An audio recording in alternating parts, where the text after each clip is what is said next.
We're receiving reports now of another building collapsing. That's right, Jeremy. A third building has collapsed. We had the collapse of the two main towers about an hour after the actual explosion, which was about 9:15 in the morning. If you wanted to calculate a time to cause maximum disruption, you would calculate that time as the start of the working day and perhaps the biggest, busiest complex in the world. There were those two explosions. I was at the base of one of those buildings, and it literally shook. Saw the big hubbub going on around Building 7. Walked around it. I saw a hole. I didn't see a hole bad enough to knock a building down, though. So, you know, yeah, there was definitely fire in the building, you know, but I didn't hear any, you know, I mean, maybe this is movie crap. I didn't hear any creaking, or I didn't hear any indication that it was going to come down. And all of a sudden, the radios exploded, and everybody started screaming, "Get away, get away, get away from it!" And I was like a deer in the headlights, and I look up, and I think I remember pretty clearly the two guys that I knew were on the transit radio. I don't know if those tapes are out there, but I can try and look for them and show you exactly what I'm talking about. But it was that moment, you know, get away, and I looked up, and it was nothing I would ever imagine seeing in my life. You know, the thing started peeling in on itself, and I mean, there was an umbrella of crap 7 feet over my head that I just stared at. And somebody grabbed my shoulder, and I started running, and the shit's hitting the ground behind me. And the whole time you hear him, thum, thum, thum, thum, thum. So, I think I know an explosion when I hear it, you know. I was real close to Building 7 when it fell down, and running away from that sucked. That's one of the things that I live with all the time, and I don't know, but that didn't sound like just a building falling down to me while I was running away from it. There's a lot of eyewitness testimony down there hearing explosions. I didn't see any reason for that building to fall down the way it did, and a lot of guys should be saying the same thing.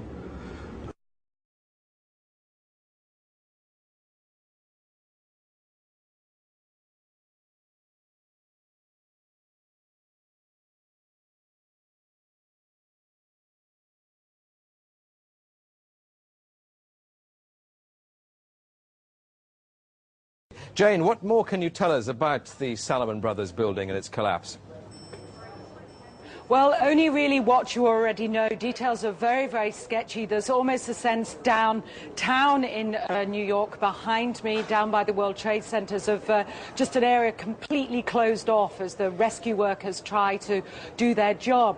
But this isn't the first building that has suffered as a result. We know that part of the Marriott Hotel next to the World Trade Center also collapsed as a result of this huge amount of falling debris from 110 floors of the two twin towers of the World Trade Center. As you can see behind me, the Trade Center appears to be still burning. We see these huge clouds of smoke and ash, and we know that behind that there's an empty piece of what was a very familiar New York skyline, a symbol of the financial prosperity of this city. But people don't really know what to say or what to think. I think they feel the bubble of their security as being in America has definitely been popped. This city and this country will not be the same. But they don't really know where to turn. That's the very sad thing. I think there's going to be a lot of very, very traumatized people that has hit them very, very hard. Jane, I think many of us, when we heard the news, perhaps on the radio earlier today, were completely flabbergasted by it and just couldn't comprehend it. I mean, it almost sounded too far-fetched. I was wondering what it's felt like for you being in Manhattan. Well, unfortunately, I think we've lost the line with Jane Stanley in Manhattan. Perhaps we can rejoin her and follow that up later.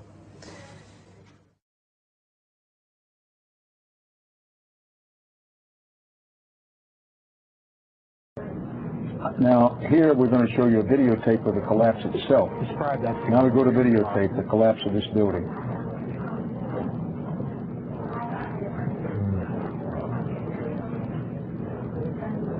It's amazing. Amazing, incredible, pick your word. For the third time today, it's reminiscent of those pictures we've all seen too much on television before, when a building was deliberately destroyed by well-placed dynamite to knock it down. Can't attest to the validity of that. All I can attest to is that by noon or 1 o'clock, they told us we had to move from that triage site up to Pace University, a little further away, because Building 7 was going to come down or being brought down. Did they actually use the word brought down, and who was it that was telling you this? The fire department, and they did use the word, we're going to have to bring it down. And standing there, you know, we were watching the building actually because it was on fire. The bottom floors of the building were on fire, and you know, we heard this sound that sounded like a clap of thunder. Turned around, we were shocked to see that the building was. Well, it looked like there was a shock wave ripping through the building, and the windows all busted out, and you know, it was horrifying. And then, you know, about a second later, the bottom floor caves out, and the building followed after that, and we saw the building crash down all the way to the ground. You know, we were in shock, and then the worst part about it, we saw the smoke and the plumes of smoke coming after. But even then, they said, hey, you know, like, you got to stay behind this line, because they're thinking about taking this building down. They're not sure if it's stable or not. So they were holding a line off because they had knowledge that something was going to happen.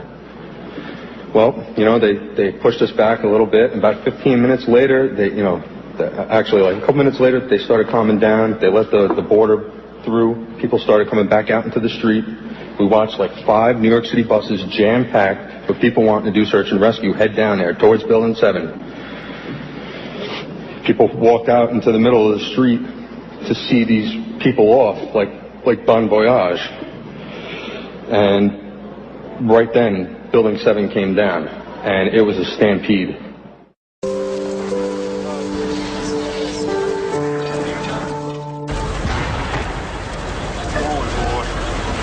Keep your eye on that building as we coming down. The building is about to blow up.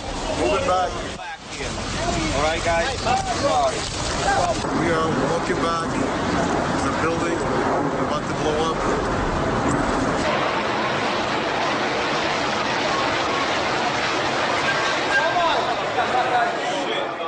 It's gone, man.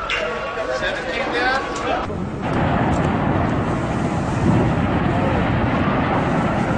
I remember getting a call from the fire department commander telling me that they were not sure they were going to be able to contain the fire. I said, you know, we've had such terrible loss of life. Maybe the smartest thing to do is pull it. And they made that decision to pull, and then we watched the building collapse.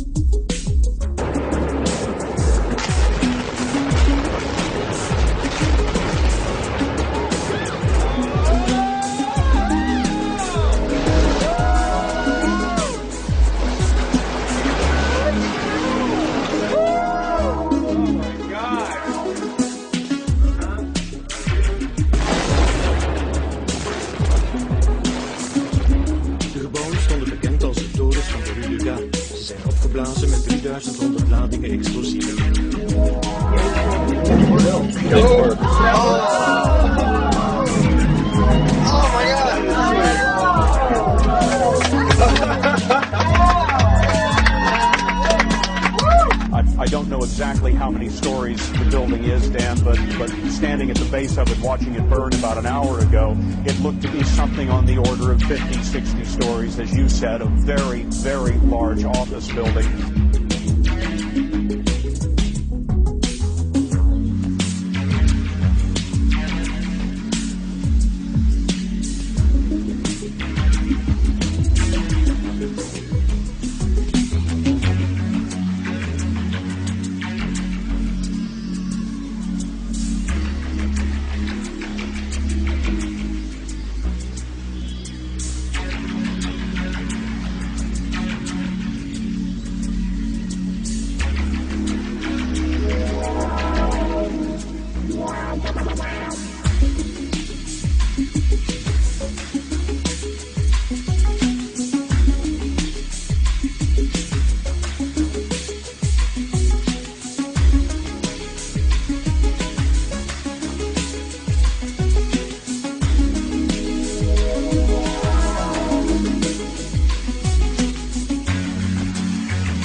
Zie je vanaf boven gaan? Nee, je gaat vanaf onder. Die gaat vanaf onder, ja. Toch? Ja. Ze hebben gewoon kolommen weggeblazen.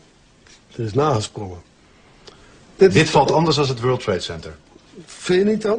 Ja, je ziet het, de onderste verdiepingen gaan eerst. Ja, en de rest zakt er gewoon in. Dus dit is controlled demolition. Zeker weten? Zeker weten. Er is nagesprongen. Dit is in opdracht gebeurd. Dat heeft een team gedaan van experts.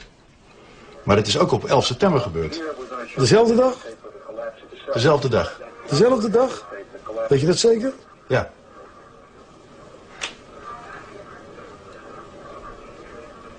Was het zeker weten de 11e? Dat kan heel waar zijn. 7 uur nadat de World Trade Center naar beneden viel. Ja? Hebben ze hard gewerkt. In het officiële onderzoeksrapport van FEMA staat dat ze niet kunnen verklaren waarom gebouw nummer 7 is ingestort. Uitgebreid bespreken we alle mogelijke oorzaken met Danny Jowenko. Dat weet ik niet precies, maar ze hebben wel... Maar hij blijft erbij dat het gebouw is opgeblazen. Het is vakwerk, zonder meer. We weten heel goed wat ze doen, die jongens. De vraag is dan, is zoiets van tevoren voorbereid of kan dat op 11 september zelf nog zijn besloten en uitgevoerd? Met hoeveel man heeft u hoeveel tijd nodig om dat te doen? Dat weet ik niet precies, maar... Maakt u een inschatting? Ja, dan moet je wel ervaren mensen hebben, maar als je een man of 30, 40 zou hebben. Kijk, een paar met de snijbrander, de rest brengt hem aan. Andere mensen sluiten dat deadcord met die boosters aan. Dat moet allemaal precies op hetzelfde moment gaan. En weer een derde die zet de elektronische systemen erop. En dan gaat hij. Terwijl overal brand was en ook in dat gebouw was brand? Dat is niet geblust. Ze hebben de brand niet geblust. Dus de mensen die dat moesten doen, die moesten het doen terwijl het binnen nog brandde.